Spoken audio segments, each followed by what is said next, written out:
Welcome to the Origin Summer Preview with the Dice Tower. In this series, we look at recently released and upcoming games for summer 2014. And now, recorded live at Origins 2014, here's your host, Sam Healy. And welcome back to the summer preview from the Dice Tower.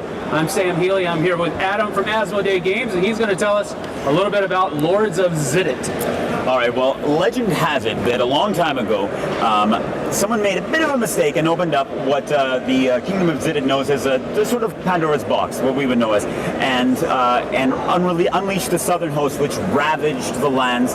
They eventually got it sealed back up,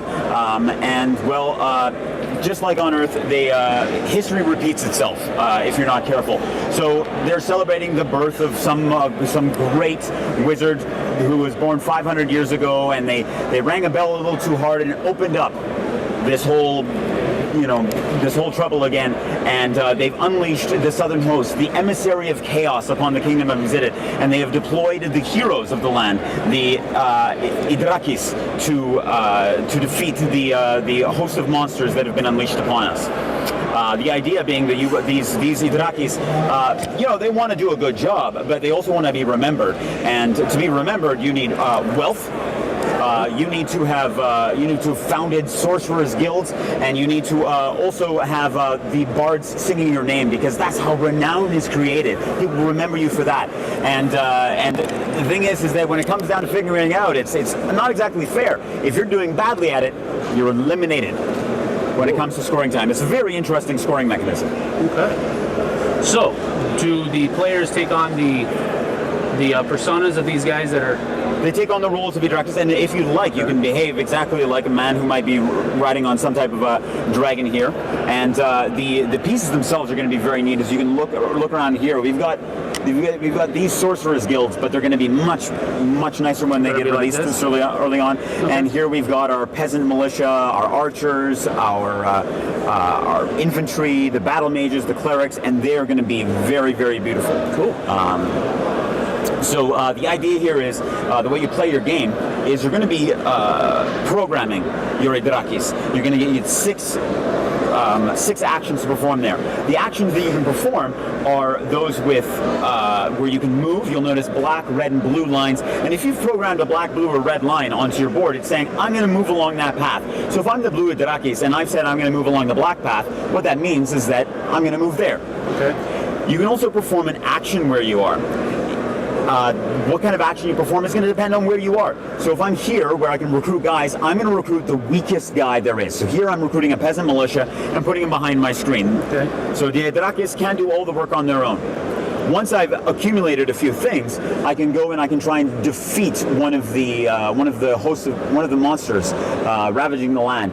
And say I go over here and try to defeat this monster. I need the help of a cleric.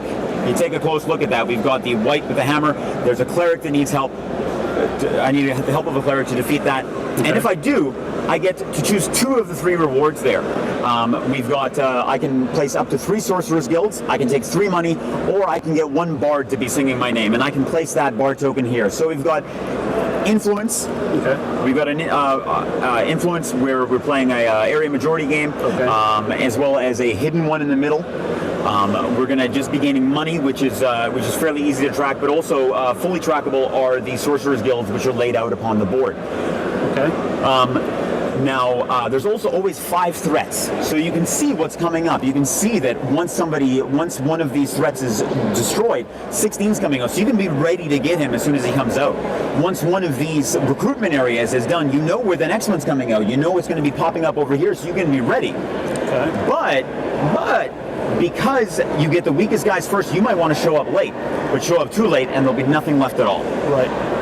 You got to time it. Exactly. So after 12 rounds of play, we're going to find out who is going to be remembered as the Idrakis who saved them all. Okay. In this particular game, the way we set it up is that wealth is going to be valued first, then the contributions through Sorcerer's Guild, and then the fame as sung by the bards. So first we go to wealth. Whoever has the least wealth may not win. They are eliminated from contention. Okay. We move on to Sorcerer's Guilds. We count up the number of Sorcerer's Guilds we have on the board. Whoever has the least among those people remaining is eliminated. So the person who got eliminated in the first place may have all the sorcerer's guilds in the world, but it doesn't matter anymore. Gotcha. Then we go to the last 2 remaining players. We're playing a 4-player game in this example.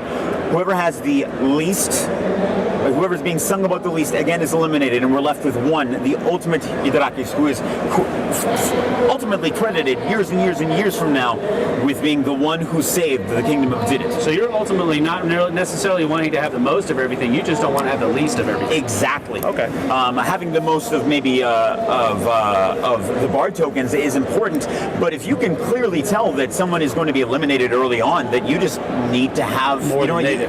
Yeah, exactly. Gotcha. So it's those people who are familiar with the game Himalaya are going to feel right at home with with Lords of Xidit, because it is ultimately a reimagining, a redevelopment of that same game, where instead of picking up goods and delivering them to those people who want to buy it, you are getting these different types of units that are going to help you defeat the monsters. I had never played Himalaya when I first played this one, and it blew me away. I'm really excited for this release. Cool.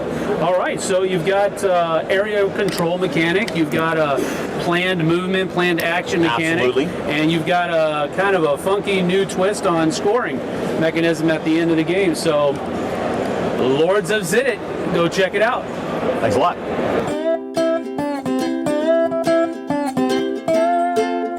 Thank you for joining us today. We hope you join us for the rest of our summer preview videos. We'd like to thank Gamma and Origins for making these videos possible. And we hope that all of you have fun gaming. See you next time.